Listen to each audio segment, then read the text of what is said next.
আমরা মেজরিটি মুসলমান হওয়ার কারণে 1947-এ আমরা পাকিস্তানের অংশ হিসাবে পূর্ব পাকিস্তান হয়েছি। পশ্চিম পাকিস্তানিরা আমাদেরকে লুণ্ঠন করেছে, আমাদেরকে অধিকার থেকে বঞ্চিত করেছে, আমাদের উপর জুলুম নির্যাতনের কারণে 71-এ বাংলাদেশের 7.5 কোটি মানুষ অস্ত্র ধরে দেশ স্বাধীন করেছে। স্বাধীনতা যুদ্ধ একক কোন দলের নয়, স্বাধীনতা যুদ্ধ একক কোন ব্যক্তির ক্রেডিট নয়। আমরা এই ভারত উপমহাদেশ 800 বৎসর পর্যন্ত মুসলমান শাসন করেছিল। 800 বৎসর মুসলমান শাসন করার পরে এই দেশ ইংরেজ দখল করেছে। আমাদের দেশের মুরব্বীদের মুখে একটা প্রবাদ আমরা প্রায় সময় শুনতাম, ব্রিটিশের সূর্য অস্ত যায় না। গোটা পৃথিবীর সুপ্রিম পাওয়ার, সুপার পাওয়ার ব্রিটিশ যখন এই দেশ দখল করেছেন, তখন এই দেশে নেতা, লিডার, রাজনৈতিক দলের অভাব নাই। কোনো রাজনৈতিক দলের নেতা, কোনো লিডার, কোনো ব্যক্তি ব্রিটিশের বিরুদ্ধে, ইংরেজের বিরুদ্ধে একটা শব্দ করারও সাহস পায় নাই। সর্বপ্রথম ব্রিটিশের বিরুদ্ধে বুক টান করে দাঁড়িয়েছেন এবং ব্রিটিশের বিরুদ্ধে যুদ্ধ ঘোষণা করেছেন একজন মৌলভী। তিনি হলেন শাহ আব্দুল আজিজ মুহাদ্দিস দেহলভী রহমতুল্লাহ আলাইহি। 1802 খ্রিস্টাব্দে দিল্লির জামি মসজিদের মিম্বর থেকে তিনি বলেছেন, ভারতের মুসলমানদেরকে আহ্বান করেছেন, ভারত দারুল হরব হয়ে গেছে, শত্রু কবলিত দেশ।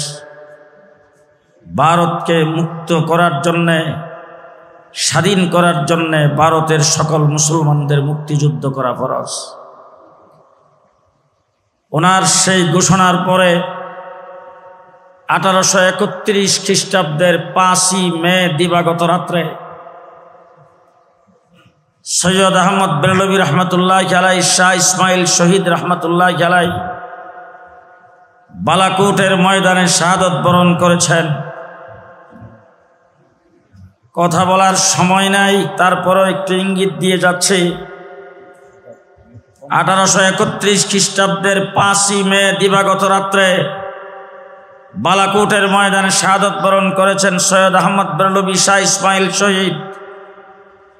2013 সালের 5ই মে দিবাগত রাত্রে শাপলা চত্বরে শাহাদত বরণ করেছেন আল্লামা আহমদ শফির বাহিনী। 1831 খ্রিস্টাব্দে বালাকোটের ময়দান থেকে শুরু করে ইংরেজের বিরুদ্ধে টিপু সুলতান শাহাদত বরণ করেছেন, সিরাজউদ্দৌলা শাহাদত বরণ করেছেন। 1857 খ্রিস্টাব্দে শামিলির যুদ্ধে সেনাপতি ছিলেন কাসেম নানতুবি রহমতুল্লাহ আলাইহি। ছায়া সরকারের প্রেসিডেন্ট ছিলেন সৈয়দুত তয়েফা হাজী আমদাদুল্লাহ মাহাদের মক্কি। এই ছায়া সরকারের প্রধান বিচারপতি ছিলেন রশিদ আহমদ গঙ্গোহী। 1857 সালের শামিলি যুদ্ধে শাহাদত বরণ করেছেন হাফেজ জামিন শহীদ। গোটা ইংরেজ সমস্ত শক্তি নিয়ে মুসলমানদের মোকাবেলা করেছেন, মুসলমান যুদ্ধে পরাজয় বরণ করেছেন। 1857 থেকে শুরু করে 1866 পর্যন্ত 10 বৎসরে লক্ষ লক্ষ আলেমদেরকে পানিতে ডুবাইয়া, আগুনে পোড়াইয়া, ফাঁসির কাস্টে ঝুলাইয়া মারছেন। ঢাকার ভিক্টোরিয়া পার্কের এমন কোনো গাছ ছিল না যেই গাছে আলেমদের লাশ ঝুলে নাই। ঢাকার থেকে শুরু করে দিল্লি পর্যন্ত রাস্তার 2 ধারের প্রত্যেকটি গাছের ডালায় আলেম উলামায়ে কেরামকে ফাঁসির কাস্টে ঝোলানো হয়েছে। হযরতে কাসেম নানতুবি, রশিদ আহমদ গঙ্গোহী সহ আরো যারা বেঁচে ছিলেন, তারা দেখলেন ইংরেজ ক্ষমতা দখল করেছে, আমরা যুদ্ধে নাকাম হয়েছি, কিন্তু ইংরেজকে এই দেশ থেকে একদিন না একদিন দৌড়াইতে হবে। ইংরেজের বিরুদ্ধে নেতৃত্ব দেওয়ার লোক তৈরি করা দরকার। আনার গাছের নিচে দেওবন্দে মাদ্রাসা প্রতিষ্ঠা করেছেন। সেই মাদ্রাসার প্রথম ছাত্র মাহমুদুল হাসান দেওবন্দি রহমতুল্লাহ আলাইহি। সে মাহমুদুল হাসান দেওবন্দি রহমতুল্লাহ আলাইহি যদি ব্রিটিশের বিরুদ্ধে রেশমি রুমাল আন্দোলন না করতেন, তাইলে আজকে কসম করে বলতে পারি পাকিস্তান হতো না, বাংলাদেশ হতো না। শেষ কথা আমি আপনাদেরকে বলতে চাই, 1857 খ্রিস্টাব্দে 1947-এ দ্বিজাতি দত্তের ভিত্তিতে এই দেশ স্বাধীন হয়েছে। একটা হয়েছে হিন্দুস্তান, আর একটা হয়েছে পাকিস্তান। পাকিস্তান হয়েছে মেজরিটি মুসলমানদের এলাকা হিসাবে, হিন্দুস্তান হয়েছে যেখানে মেজরিটি হিন্দু। এখন আপনাদের কাছে জানতে চাই, আমরা পাকিস্তানের অংশ ছিলাম, পূর্ব পাকিস্তান ছিলাম কোন কারণে? কোন কারণে? আমরা মেজরিটি মুসলমান হওয়ার কারণে 1947-এ আমরা পাকিস্তানের অংশ হিসাবে পূর্ব পাকিস্তান হয়েছি। পশ্চিম পাকিস্তানিরা আমাদেরকে লুণ্ঠন করেছে, আমাদেরকে অধিকার থেকে বঞ্চিত করেছে, আমাদের উপর জুলুম নির্যাতনের কারণে 71-এ বাংলাদেশের 7.5 কোটি মানুষ অস্ত্র ধরে দেশ স্বাধীন করেছে।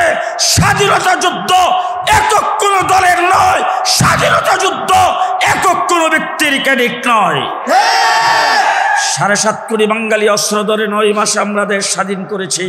পরিষ্কার ভাষায় বলতে চাই, কাশ্মীর 70 বছর যাবৎ লড়াই করতেছে, স্বাধীনতা অর্জন করতে পারে নাই। আসাম 40 বছর যাবৎ লড়াই করতেছে, স্বাধীনতা অর্জন করতে পারে নাই। ত্রিপুরার দিকে তাকায় দেখেন, মণিপুরের দিকে তাকায় দেখেন, যুদ্ধ করতেছে 40 বছর পর্যন্ত, স্বাধীনতা অর্জন করতে পারে নাই।